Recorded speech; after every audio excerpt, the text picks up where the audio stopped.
All right, guys, we've got our in-depth preview here for the New York Jets. A lot of turnover here, a lot of new things, and yeah, excited to get into this team here. And we'll start with the coaching staff. Aaron Glenn comes in, defensive coordinator over in Detroit. I'm probably everybody's last thoughts, or the last thing they saw with Aaron Glenn was the defense getting torched, but the defense was insanely hurt. They had nobody. They were filling dudes in at corner off the street type stuff. So I don't hold any of that stuff against them. The roster was good, and he looks like he's a good leader. So we'll see there. Can't rank any of his decision-making stuff until he has decisions to make. So we'll see where it goes from there. Again, new. Same with Tanner Engstrand. He'll be the offensive coordinator. He is also from Detroit. He was the passing game coordinator last year.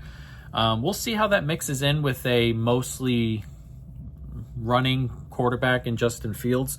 We'll see what that scheme ends up looking like going forward. Again, can't judge until things are happening. And then Steve Wilks, someone I don't particularly like, and some of that stuff in San Francisco was a pretty big worry for me.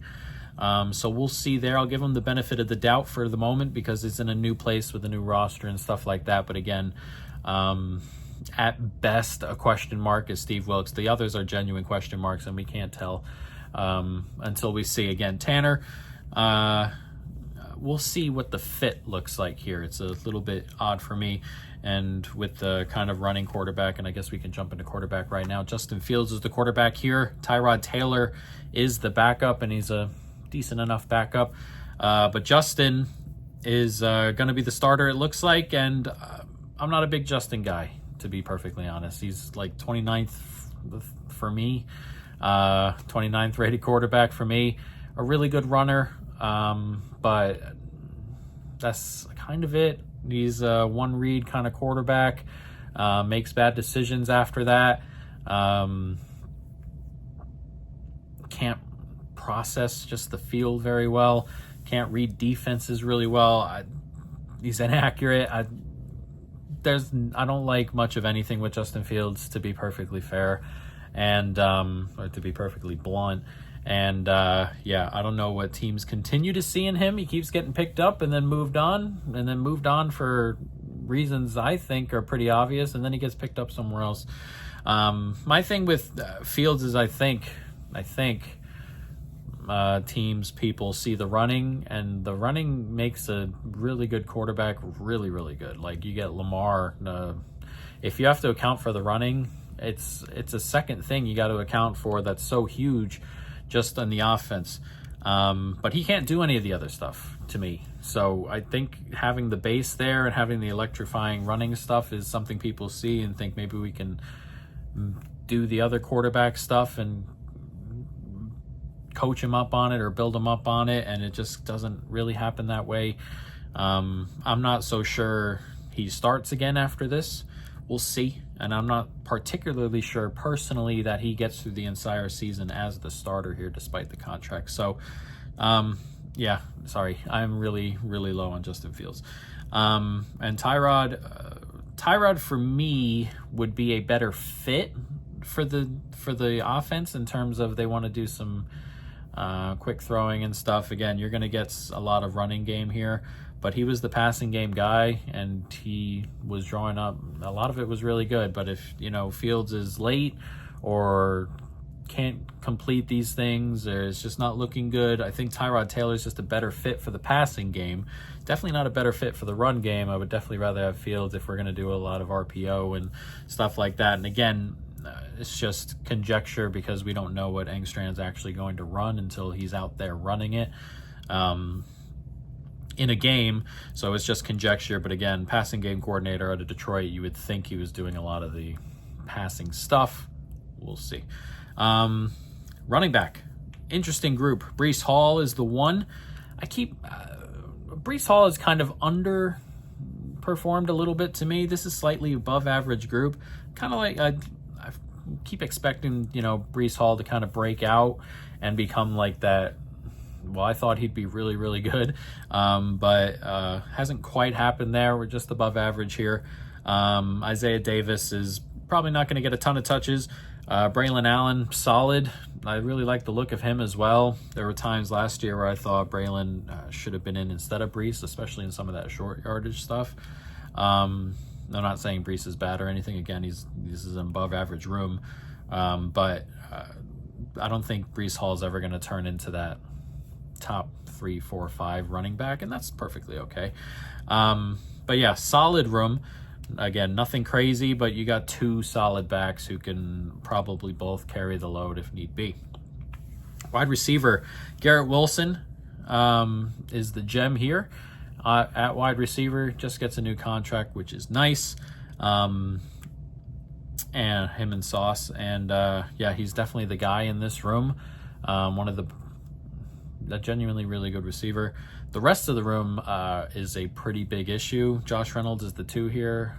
Josh is like a 4 kind of guy somewhere. Tyler Johnson, Arian Smith, Alan Lazard's sticking around. Malachi Corley, like, they're hoping maybe a rookie steps in and plays well, or someone here just steps up to be that 2, 3, 4, anything. There's a lot of, like, as I said, Josh Reynolds is like a 4 a lot of places, and Lazard is below that a lot of places, and the rest of the guys are kind of below that too. So it's a 1 and a lot of lower 3s, upper 4s in the wide receiver room, which makes for a pretty bad wide receiver room outside of Garrett Wilson. So not in love with this room here, not in love with just the weapons in general on offense. But Breece Hall is good. Braylon Allen can be good. Garrett Wilson is very good. Like, there are weapons here and there. It's just the rest of it is really not that good. Tight end, you get Mason Taylor, Jeremy Ruckert. It's a bottom end room. Nothing particularly crazy. Just kind of stopgaps until they come across probably a better tight end. There was probably, there was all that talk about them drafting one. It's not really a good room, and you're probably not going to get a ton out of tight end, and you're hoping they're kind of just replacement level until next year. But, kind of have to deal with what you have to deal with here. Offensive line, below average, slightly, ever so slightly below average, and just because the outside is question marks. Again, nothing. I want to preface this because you see the number, like I have them like in the 20s ranked, and that's just a numerical thing. Again, I think the interior is really good. Tippmann's been really good. Elijah Vera Tucker's been excellent since he's been drafted. John Simpson is really solid. So the interior is really nice. The exterior is where a lot of just the numbers come from in terms of like if one way I can describe it is like if you're doing a power rating for an NFL team, normally the offense is rated like twice as much. So you're getting like 67-ish% on offense and like 32%-ish on defense in terms of making a power rating. This offense means a little bit more. Similar here with the tackles. The tackles mean just slightly a little bit more. And the tackles are question marks. Like right tackle is going to be Membu. He's a first-round pick, and I think he'll be perfectly fine. He looks good. But until I see it, and until it's on paper, and until it's there, I can't just project him to be a top 20 offensive tackle. I can't just pop him in there, despite the fact that I think he might end up there by the end of the year. Same with Olu Fashanu, who had some good games toward the end and some iffy ones early, and he's probably growing the right way, and I expect him to be pretty good. Again, I expect both of these tackles to be good for a while. But on paper, it's a question mark at right tackle, and at left tackle, it's a rookie or a second-year player who didn't play super, very great in his first year. So again, I expect the line to grow. Like, this number is like at its base. Like, this is as low as it's going to get unless Membu comes in and he's a turnstile and Fashanu takes a step backward, which I would be really surprised to see those things. So again, I expect the offensive line to be up toward that, between 15 and 10-ish range. If these two, if Membu's fine and Fashanu's fine, probably in that area. So again, the interior is really, really great. The outside's just question marks. And again, this isn't a projection thing. We're not projecting anything here. We're kind of just running with what we have. And so I can't project good things for the outside tackles until they happen. So the rest of it's really nice. Again, the interior is really excellent, and the future of this line is really, really nice. Should the outside tackles be solid. So there's the offense. Should be interesting. Again, new coordinator, new quarterback. Not so great. Pass catching room, not so great. Running back room's just above average, and a solid line. Yeah, very interesting. Very interesting offense, and should be one to watch pretty early. Defensive line. Okay. Quinnen Williams is really good. He had a bit of a down year last year. To his standards, is hoping to get back to that really, really great level. The rest around him's not so good. Like Nadi's not good. The depth here, the depth on the entire O-line's really not there. But next to Quinnen Williams is not ideal at Nadi either. Edge is okay. Clemens is not the okay part. He's not that great. McDonald is an interesting player. Down to down, he's not that good, genuinely. But he's an excellent finisher, which is super important, which keeps getting him on the field. If he were to, he's such a good finisher that if he were to get, his down-to-down stuff up just a bit, we're looking at, there's a world where he ends up with, 13, 14 sacks. That's how good of a finisher he is. Reminds me a little bit of TJ Watt's current, run, where, his numbers are starting to dip just a touch, TJ, and the rest of it is he's still finishing at, an elite level, so he keeps getting to the quarterback, which is obviously super important, causes a ton of havoc. And it reminds me a little bit of Mr. McDonald here. So if McDonald can, up his, down-to-down pressure rate, his down-to-down win rate, there's a world where he's getting a ton of sacks. There's also a world where that doesn't upgrade.